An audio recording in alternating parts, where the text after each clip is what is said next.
Well, the live stream that you're watching right now wouldn't be possible without our partnership with the Department of Education. And it really is a perfect fit because they have a range of programs that are really looking to turbocharge the research sector. The first Assistant Secretary of the Research Division for the Department of Education, Dom English, joins me now. Good morning to you, Dom, and thank you for taking some time out to have a chat. Australia's Economic Accelerator is a pretty massive program, $1.6 billion. How does it work? So early days, we're still setting up how the scheme will operate, but this is really, I think, an exciting and new experiment in how we might use public funding to accelerate research in Australia. Typically, we go for longer grant-based application processes and give sort of 5 to 7 years, and that's great, but that doesn't allow sometimes for that innovation cycle, which requires short turnaround, quick feedback, and quick change of direction to evolve over time and to place more bets and see what succeeds. So what we're looking for is we have 2 stages in the accelerator scheme, where an earlier stage where we pick up about 100 projects a year and give them between $100,000 and $500,000 worth of initial investment to do things like business analysis, prototype the ideas, look at the engineering and marketing and distribution problems and application problems that need to be solved to take technology out to application with either end users or industry or commercialisation pathways into other markets, and then once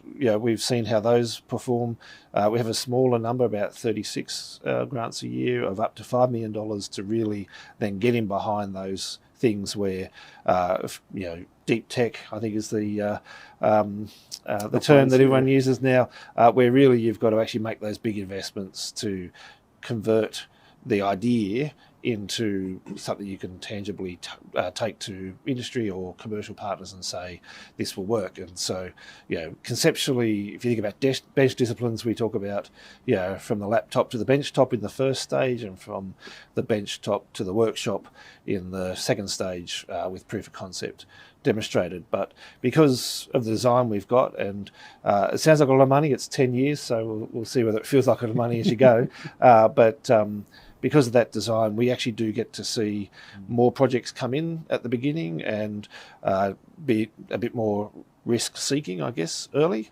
And then when we're making the bigger investments, we can double down and follow the lines of success, or at least the lines of most promise, because we know we can't guarantee success in a business like research accelerators. Yeah. It sounds as though it's a perfect kind of program to really help research take that next step, Yes. and in where perhaps it couldn't go any further without this kind of funding support. It really provides support wherever it's needed, whether that is the marketing, whether that is the relationships with industry. Yep.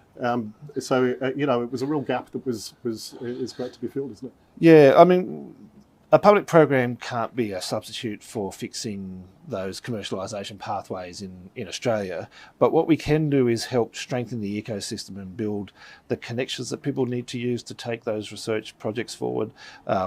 We know, for example, that there is a massive amount of great research in Australia that we can leverage. We're top 5 on just about every measure that you care to look at, in my view, but we're not quite top 5 on the translation side, and there's a little bit of, that's the nature of the industry we have in Australia, and we've got to keep Team Australia working together to build the pathways that allow those new industries to emerge. But we've also got to strengthen the partnerships between people who, may be focused on making their business work and people who are making their research work. And sometimes getting those connections just needs a bit more encouragement, a few more pathways to make that happen. And this scheme hopefully gives a really big beacon to bring those connections together and really encourage people to build those pathways. So tell me a bit about how, if there are researchers or fellows watching now and they think perhaps their area of research might be suitable for this kind of program, what should they do at this point?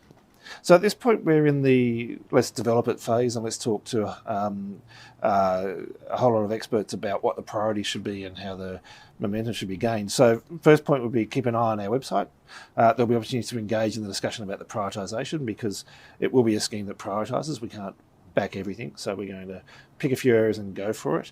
But there's other opportunities to already start engaging with the broader research commercialisation agenda, such as around the fellowship schemes that the IRC is developing, and the Trailblazer schemes, which are already now rolling out across 6 universities, well, 6 lead universities and their partners.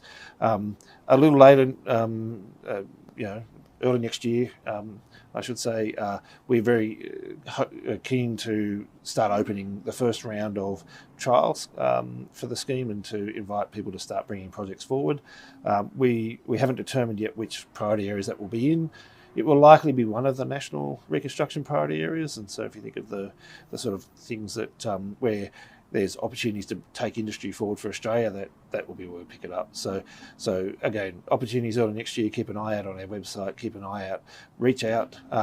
We've already started to recruit a whole lot of PhDs on internships and postdocs on internships to help design the scheme, because we're really committed to saying to people in the research community, if it helps you build a diverse research career by actually understanding commercialisation pathways and partners and the ecosystem, then come and work with us on implementing the scheme. And then when you go back out, you'll be better placed for taking advantage of both the scheme and other opportunities in the ecosystem. Yeah, I wanted to ask you just a little bit more about that National Industry PhD program. So where does that fit in the piece? So when we designed the Research Commercialisation Action Plan, we were very clear. We couldn't just roll new grants into the system if we didn't also then build the workforce and the career pathways that academics could take advantage and build these skills and succeed with. And so we're starting at the beginning. We've got 3 streams of an industry PhD scheme. One part leveraging off the CSIRO's very successful industry PhD scheme, expanding its capacity and getting more people into that. We've got a scheme that we've got 2 schemes that are being run from the department. One that focuses on taking people who have an interest in working on industry-related PhDs and connecting them to the industry partners and projects that need PhDs to work on them, and giving them resources to support that effort. That scheme is likely to open in a few months' time. And a similar scheme for people who are actually working in industry who want to come and do a PhD, and we put a bit of support in to help employers deal with the cost of supporting somebody to do that as well. So that's the beginning.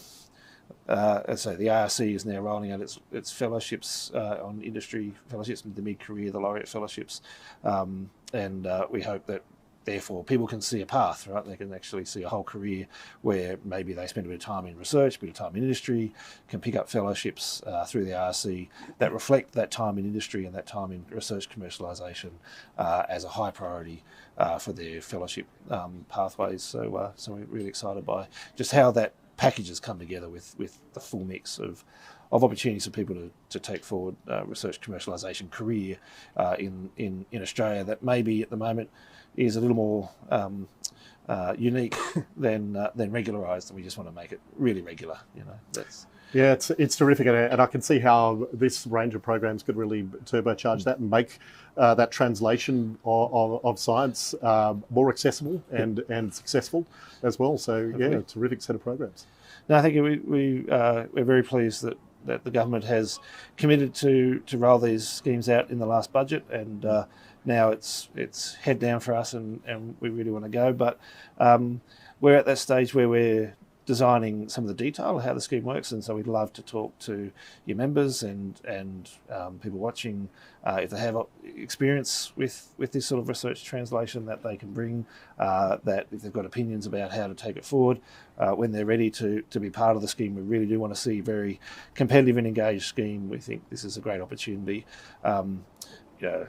You really can't argue with the fact that there's plenty of research potential in Australia, and there's plenty of opportunities for us to really build a stronger economy based on a more diverse, more intellectually driven, more technologically driven economy over time. We think that's a real priority as a nation. Yeah. Well, Dom English, thanks so much for telling us all about it this morning, and you're talking to the right audience. I'm sure there'll be many people tuning in who'll be, if they weren't already aware, checking out the website. And thank you so much once again for supporting Science at the Shindo. No worries. I hope you have a great couple of days here. It's great.